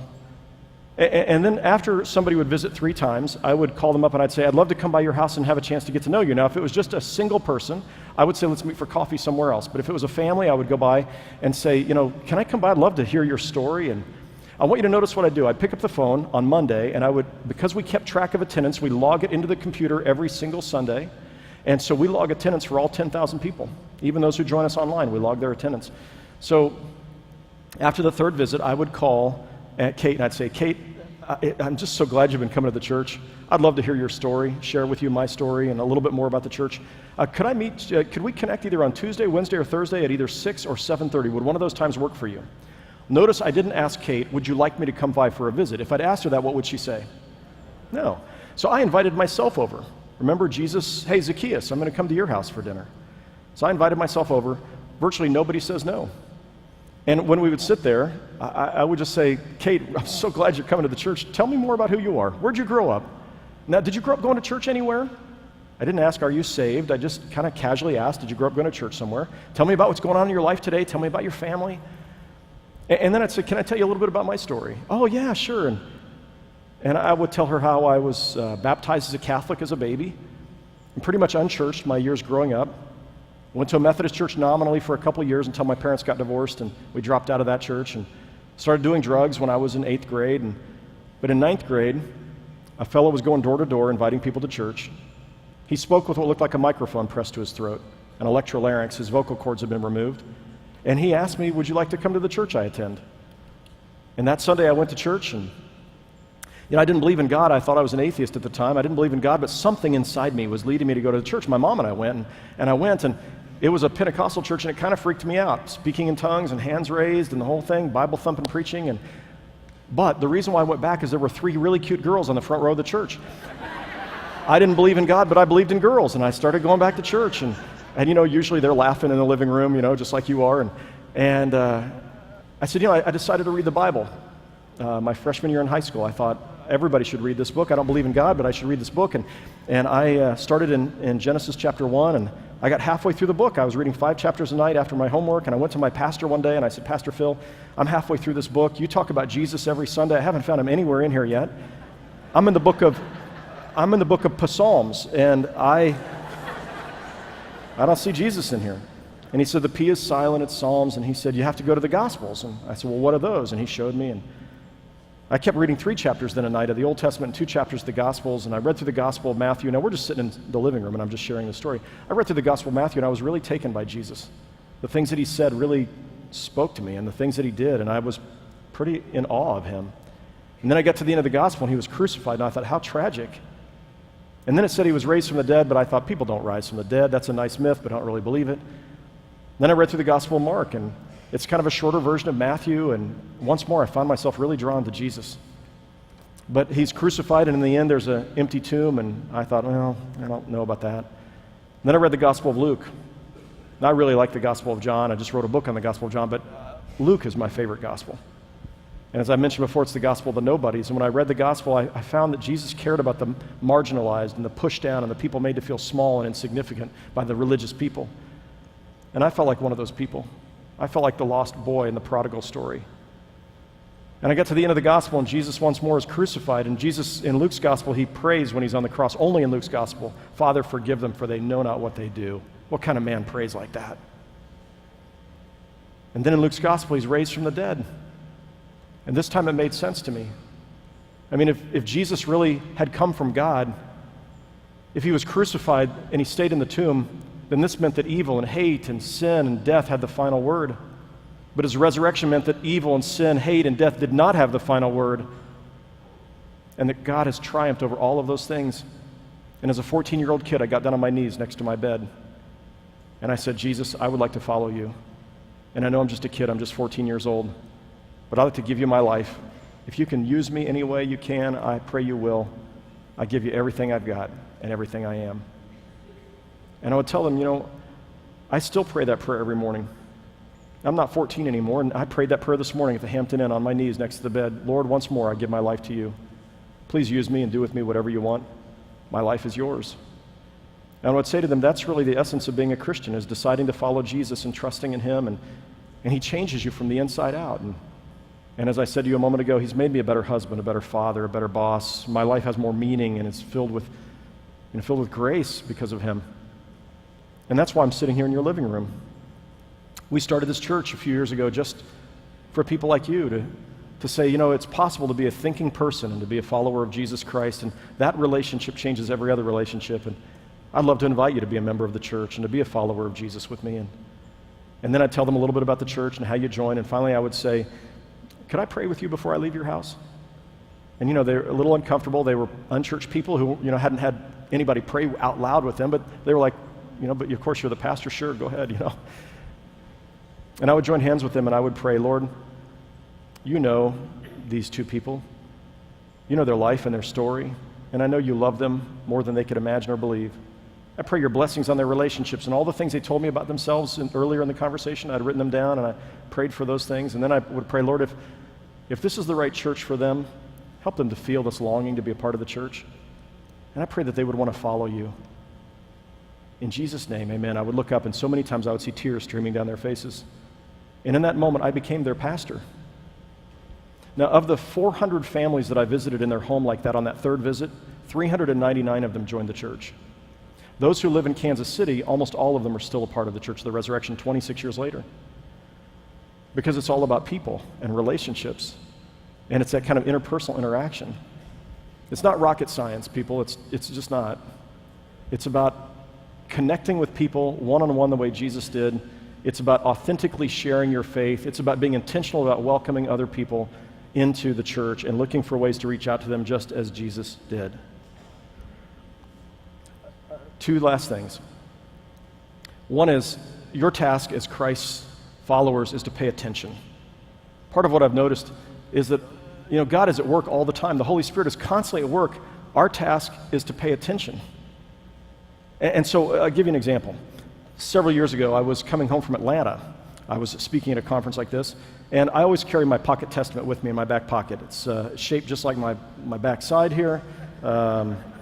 And I sit in the aisle seats usually, and I was reading my pocket testament. I typically try to read it, somewhere during the flight. I find it's really interesting when you read your pocket testament on the flight. Two things happen with the people sitting next to you. Either they totally shut up and ignore you, or they want to talk. And either of those is fine with me, actually. So I'm reading, and this time it was the flight attendant. And she walked towards me and she said, "Hey, that's a good book you're reading." I didn't have a sign on me that said Pastor Adam Hamilton. I'm just a guy with a pocket testament, reading my pocket testament. "Hey, that's a good book you're reading." Now, I might have just said, "Yeah, thanks a lot." But you see, a flight attendant just initiated a conversation with me about my Bible. Are you paying attention? And so I said, "It really is. Do you read the Bible much?" And she said, "I've tried, but I don't really understand it very much." I said, "I understand. It's kind of hard to understand sometimes." I said, "Do you go to church anywhere?" She said, "Well, I used to back in Houston 10 years ago, but we moved to Florida, and I never found a pastor as good as the pastor in Houston, so I've just not been going to church." I said, "Gosh, I understand what that's like." I think about a friend of mine who was married to her husband, and she loved him dearly for years, and then he passed away, and she would go out with other guys, and she'd say, "Just none of them are my husband." And finally, she came to the point, she said, "Maybe I can appreciate what's different about these other guys instead of trying to find my husband." And she eventually married and had a wonderful relationship with another husband. I said, I think it's kind of like that with the church. You sort of have to look for what's good in the other church and not try to compare it with what was at your last church. And I said, "I'll tell you, I go to church, I try to go every Sunday. And, and I said, the reason why I go is it gets my head on straight for the week, and it reminds me about who I am and who God is, and helps me find hope. And I felt like it was really important for my children." She told me she had kids. I said, "I felt like it was really important for my children to have a church family too." And she said, "You know what? I need to find a church. You're right. I really do need to find a church. Thank you so much." Then the captain comes on. He says, "Ladies and gentlemen, flight attendants, please take your seats. We're preparing for landing." And she said, "I'll talk to you later on." She went to her seat. And the guy sitting next to me says, "Hey, that was a really great conversation you just had with that woman." I said, "Thanks. Do you go to church anywhere?" He said, "Well, I'm Episcopalian, I'm a doctor." And he said, "I'm busy all the time. I don't make it to church very often." I said, "Gosh, I really appreciate doctors. You're standing in the place where Jesus stood, bringing healing to people." I said, I just find that's such a wonderful thing. I always pray for doctors, before they go in for surgery. And, you might find your own ministry of healing is enriched by being a part of a church every Sunday. Now, I heard this little voice in my head at this point, and it said, "Give the flight attendant your pocket testament." And usually I've come to recognize that voice as the inner spirit, God's Spirit speaking to me. And I'm like, come on, God, this is my Italian leather pocket testament. Give her your pocket testament.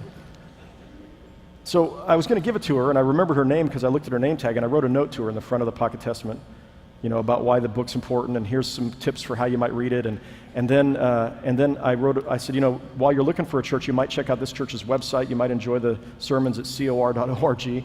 And And then I felt like this prompting to find one passage in every book of the New Testament she could understand. And so I looked for my favorite passage, and I dog-eared the page, and I circled it in ink for all 27 books of the New Testament. It took me about 10 minutes. Then I stood at the front of the plane after everybody else was off, and she was coming forward. I said, hey, I'm not trying to stalk you or anything. I was sitting in my seat, and I felt like God was saying to me, I should give you my pocket testament. Could I give this to you? I'd love for you to have it. She said, I couldn't accept a gift like that. That looks like a really nice one. I said, no, I really feel like God wants you to have this. And I wrote a note to you on the inside, and I circled all my favorite passages. I think you'll understand all of them. And I was thinking, if you read this book for 5 minutes on takeoff and 5 minutes on landing, every flight you're on an airplane this year, you'd finish this book in a year. I'd just love for you to have it. And then here's what I'd like for you to do. Sometime when you're reading this pocket testament and somebody says, hey, that's a good book you're reading, I'd like for you to give it to them. And she stood there, and it was this God moment. I mean, it just felt like God had just brought us together in this moment. And I could tell she was yearning and spiritually hungry, and I had a chance to be used by God to bless her in some way. And she thanked me, and we hugged, and I got off the plane. I'm walking through the airport, and I feel like I'm walking on cloud 9 because I just got to be a part of something God was doing. And I went back to my church, and I thought, I think everybody in our church is supposed to do this. And so I've sent out an email to the congregation. I said, I have something I'd like to give to everyone in the congregation. I wanted to give them all a pocket testament. Now, not the leather kind, but the paperback, because these are $10 and these are $1.50. But I said, I have something I'd like to give to you in church, but I don't have the money for it. I need $10,000 to give this gift to everybody. I'm not going to tell you what it is, but if you'd like to help with this, call me and I'll tell you what the gift is, and I'd love for you to help. And we got like $15,000 was given for people who just wanted to know what I was trying to give away to people. And so that Sunday, I ended my sermon talking about how we share our faith and how we pay attention, and I ended my sermon by sharing that story. And I said, I carry my pocket testament in my back pocket everywhere I go because this is the defining story of my life. And I find I have 2 back pockets, and in one back pocket is this, my billfold, and the other one is my pocket testament. And feeling both of these things reminds me which is going to be most important in my life. And I've told Levon I plan to be buried with a pocket testament in my pocket. And I think it's like the American Express card, you don't leave home without it. So I'd like for each of you to have one of these pocket testaments, is what I told them. I'd love for each of you to have one, but I didn't bring 1,600 with me. I'd like for you to have this pocket testament, and I'd like for you to read it every day. And I'd like for you to get caught reading it by somebody. And somewhere along the way, when you get caught and you say, would you like it? I'd like to give it to you. I want you to give it away and come back and we'll give you another one for free, as many as you need. And in the last 5 years, we've given away 45,000 pocket testaments at Church of the Resurrection. And each year, our folks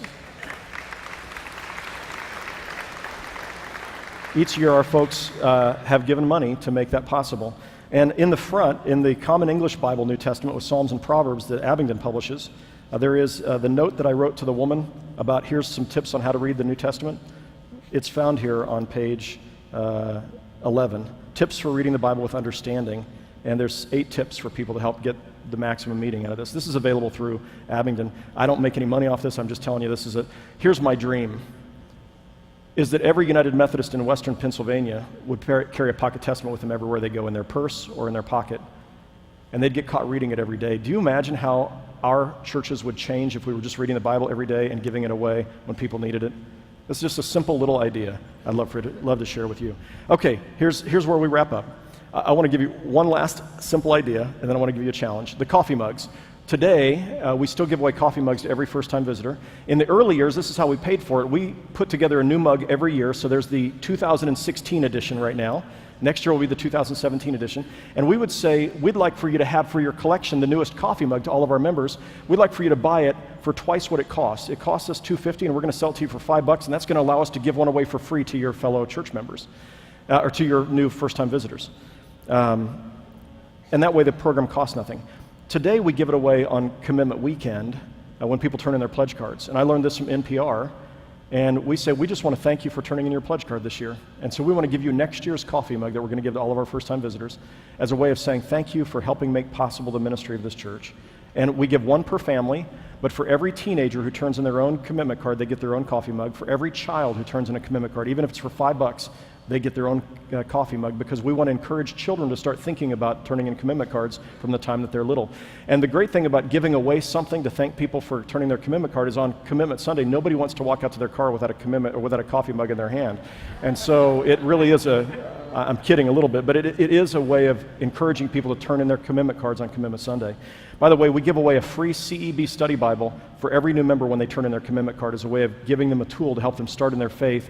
And a $25 expense for us gets them started in the process of pledging. And our new member pledges have gone up from 25% to about 80% as a result of giving them a Bible to get them started as they're turning in their commitment card. Here's where I want to end. When I asked Dayton Moore to tell me what it took to see the Kansas City Royals go from last place year after year after year to first place, he said the most important thing was developing our farm team. We had to develop new young talent. And he said it took us 6 years to turn things around because it took 6 years to take these kids who were just out of high school or college and to raise them up. But investing in our farm teams, investing in young talent, ultimately turned the corner for the Kansas City Royals from being a last place team losing more than 100 games to being the World Series champions. So I'm going to give you this final challenge. The most important thing that the people in this room are going to do to see United Methodism thrive in Western Pennsylvania in the years ahead is to raise up young pastors in your midst. I had two elderly ladies in our church say to me, God has a calling in your life, I think you're supposed to be a pastor. No, I don't want to be a pastor. My pastor said, Adam, I believe God has given you the gifts to be a pastor. I was 16 years old. And finally he asked me to preach, and that Sunday when I preached, it was a horrible sermon. I have an audio cassette tape of it, no one will ever hear it. But when I was finished, I knew this is what God wanted me to do with my life. We used to tell people, if you can do anything else, do it. Like, that was a way of saying you should have this fire burning in your belly, but a lot of people don't have the fire burning in their belly. They need to be prompted and encouraged. Moses was a reluctant prophet, so was Jeremiah, so were a whole host of other people. What it takes is for you to identify people and to encourage them. Have you thought about being a pastor? Every young person I've talked to at this annual conference, I've asked that question. Have you thought about being a pastor? We started in 3rd grade with children. When we give them their 3rd grade Bibles, have you thought about being a pastor? I got this note a couple of years ago. A woman wrote to my assistant and said, Adam spent a few minutes talking with my daughter Claire, age 5, today after the 10:45 service. She was so thrilled that he got down on her level and talked with her about school, etc. He is as popular as any Disney princess could be with my daughter. On the way home from church that day, my daughter said to me, Mommy, I think I want to be a pastor when I grow up. The ultimate kindergarten compliment. Our task is to help young people think about the call. Our task is to identify people who have gifts and graces. We're looking for the brightest and best people who God might use to bring revival and renewal to our church. I recognize I'm not going to be the person who's going to reach today's 3 and 4 and 5-year-olds. It's going to have to be somebody who today is 12 or 13 who's going to be the church leader for them. But if we're not raising them, but you know this already, that there are approximately 15,000 elders in the United Methodist Church. And of those 15,000 elders, less than 700 are under age 35. And pastors don't drop out of heaven. They come because churches have said, have you thought about being a pastor? Every one of your churches should set a goal of raising up at least one young person to be an ordained pastor who has a passion for leading people to Christ and renewing the church. And the Western Pennsylvania Annual Conference will have a future with hope. We prepared this video a few years ago. We share it with our young people. We show it in worship. It's available for you to use free of charge. And the website at the end is the United Methodist website to find out more about answering God's call. Take a look.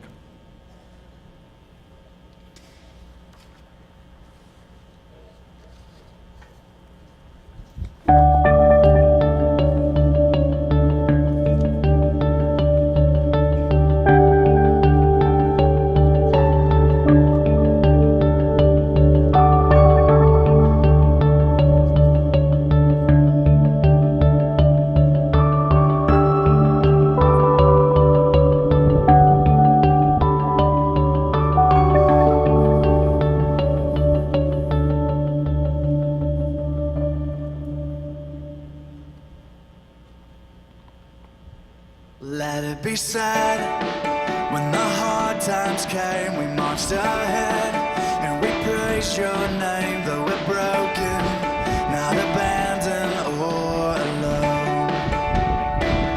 Let it be said, when the good times came, these are all just little tools we use at the church. and we didn't change, Lord, you've spoken, and said we'd never be alone. We have made a choice.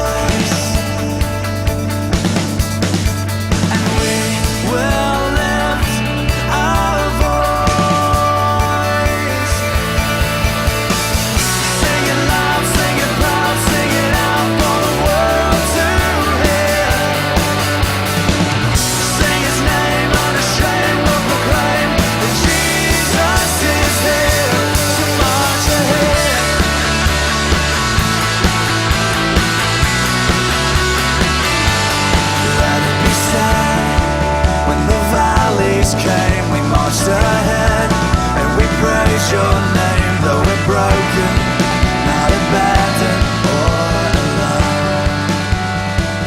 Let every sound.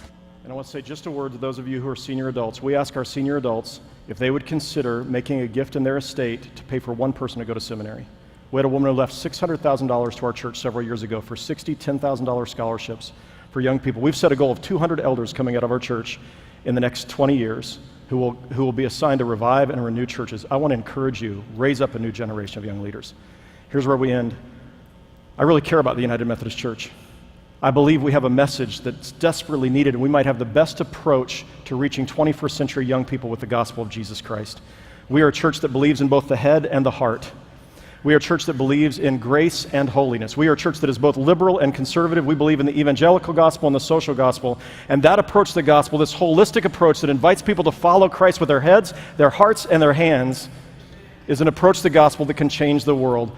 The world needs the Western Pennsylvania Annual Conference in your churches, and my hope and prayer is that God will raise up a revived, renewed, United Methodist Church here with a new generation of leaders, and that the world will be different because you are here. And to that end, I'd like to pray for you. Would you just put your hands on your lap like this, and let's pray. God, thank you so much for your love and grace for us, shown to us in Jesus Christ. And I'd like to just invite you, would you simply whisper to God, Lord, I trust in you with my life. I offer all I am and have to you. Please use me and lead me. Pour out your Spirit upon me and make me yours. Bring revival in our church and use us to change the world. In your holy name,